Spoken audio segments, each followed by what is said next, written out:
Hello, I'm Jessica Curran, and on behalf of myself and our team of telehealth champions at LeaRRn Ability Lab, we thank you for your interest in our presentation about the rapid development and implementation of telehealth for therapy at LeaRRn Ability Lab.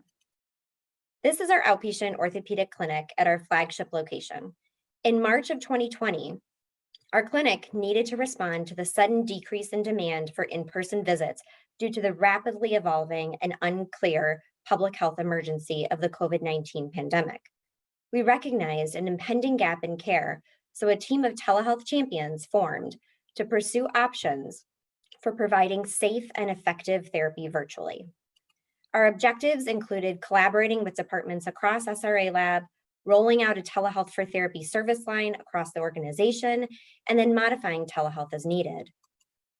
Telehealth for therapy was developed in these 5 stages over 2 weeks. In stage 1, we identified needs. Did patients even want an option like telehealth? Could our organization, a hospital-based system, support this new service line? What were professional organizations such as the APTA recommending? What were the current regulations at state and national levels? Were we going to get reimbursed? Once we answered these questions, it was clear that telehealth was the necessary option for continuing to provide care for our outpatients.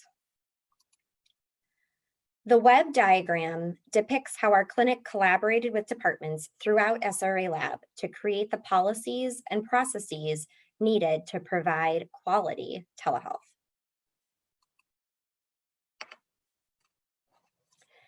In stages 3 and 4, our clinic's telehealth champions piloted the newly created telehealth service line and created training materials and competencies for therapists.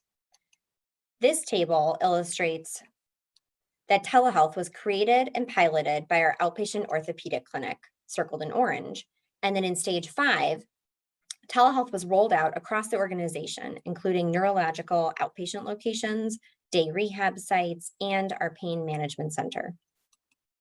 Within 2 weeks, telehealth for therapy was developed and implemented throughout our organization. Here is a snippet of video to give you the patient perspective on what telehealth for therapy can look and feel like.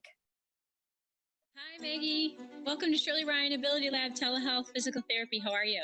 Tell me a little bit about your shoulder. It sounds like that's what's been bothering you. So I heard you've been having some shoulder pain since you had your new baby.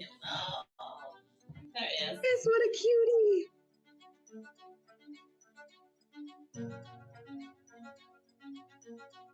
Was the pain at the end range, like right at the top, or was it during the motion? Right about here and on the way, all the way up. Okay. It's generally like a little.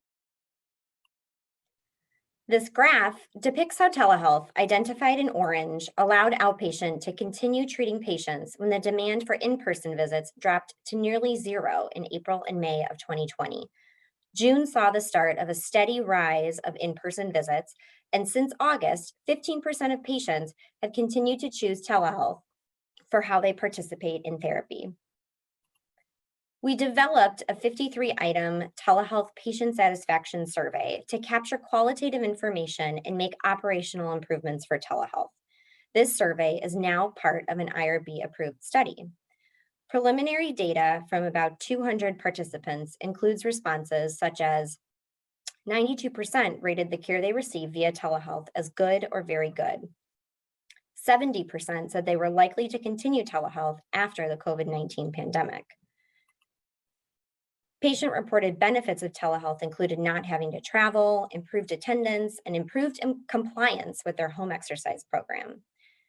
Patient-reported opportunities for improvement included having more space available in their location to participate and a better audio and video connection. In conclusion, telehealth can serve as a safe, effective method to offer outpatient therapy. It successfully allowed therapists to continue care for patients during the uncertainty of the COVID-19 pandemic. As the COVID-19 pandemic evolved, telehealth for therapy adapted. SRA Lab continues to offer telehealth services alongside usual in-person care.